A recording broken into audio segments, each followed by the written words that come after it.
I would say that technology is both a problem and it really helps in some ways. You're always going to have a phone with you, that's just what you do. And so in that sense, if you're trying to revise and then you get a Snapchat from someone and you answer it, that's not going to be productive. You're not concentrating on either, it's not going to be helpful.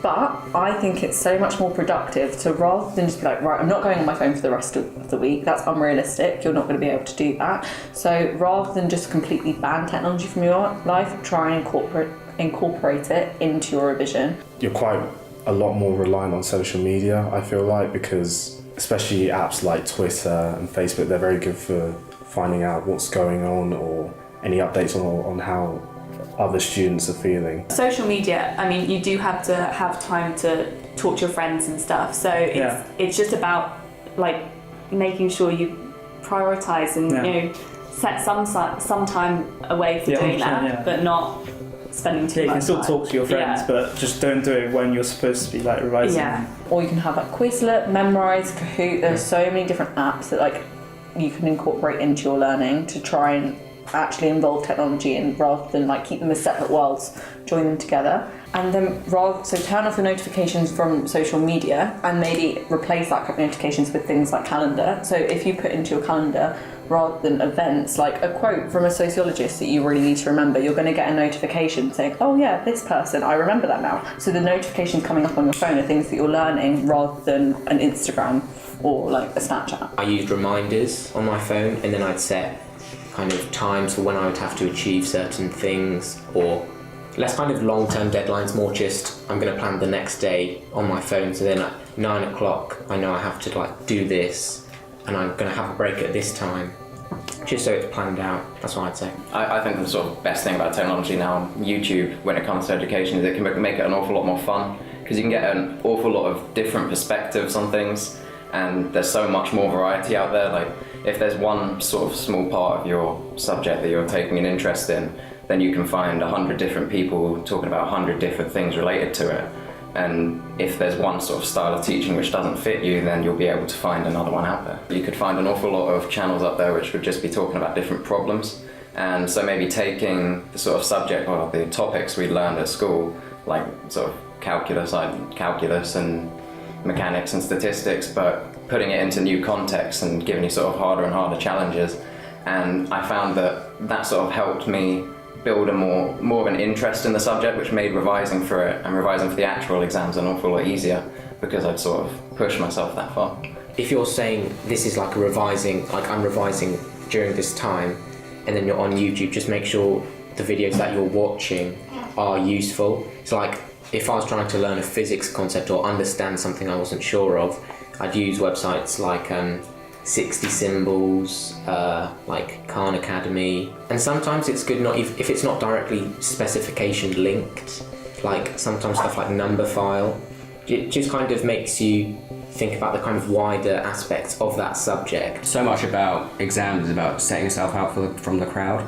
And if you can find a resource that maybe other people haven't found, that means that when the examiner is reading your exam and they find some statistics or facts in there that, especially for humanities, that other people haven't found, it makes you seem like you've got a real passion for the subject and you haven't just been using the same textbook that everyone else has. Social media, I mean, you do have to have time to talk to your friends and stuff, so it's just about like making sure you prioritise and you know, set some time away for doing that, but not spending too much time. You can still talk to your friends, but just don't do it when you're supposed to be like revising. I took some humanities courses, so there are lots of documentaries linked to what I was into. That was really useful, but at the same time it can be challenging to stay on task, because it'll suggest things that, you know, are the most likely to make you go off piste. So it was really useful when it worked, but it could also lead to distractions. For me, I found that I got really distracted when I'd be revising or doing a past paper or something, and then someone Snapchatted me or something like that. Because it was so easy. There are so many distractions that you have, especially with social media and things like that. I think it's a good idea just to have your phone in another room, so it doesn't even occur to you to use it, rather than having to have that battle within your mind to not pick it up. But then there are also a lot of really good things about technology. YouTube is really good nowadays for finding a lot of niche things. There are a lot of channels like Allery Chemistry, for example, that was really useful in terms of looking for details that I hadn't quite picked up in my classes. And there were apps like Quizlet and things like that I used as well, just for really making sure that I knew information. Rather than just getting rid of your phone and throwing it away, that's unrealistic. Delete the apps on there. So if you're finding that Instagram is the thing that's distracting you the most, delete the app off your phone. If it's not on your phone, you're not going to use it. And therefore you can still use your phone as a break, but you're not going to be on it for hours and hours and hours. So put it on Do Not Disturb, like the little night button, the little moon button, because that's what I did. I didn't delete anything. I just put it on and you don't get any notifications. And so they can't distract you anyway. A bit before exam time, probably the March before my exams, I decided to just delete apps like Facebook, Twitter, Instagram from my phone. I just didn't feel like they were that beneficial at the time. I feel like I just needed to kind of focus on what I was doing, and I didn't use them. I didn't re-download them until after my exams. I would recommend it, even though it may be difficult, because you're so reliant on it for just to pass time or even for your news outlet. But I feel like it's very beneficial to just clear your mind away from the whole social media bubble and just focus on the things that you want to focus on, and it does improve your mental state and your mentality.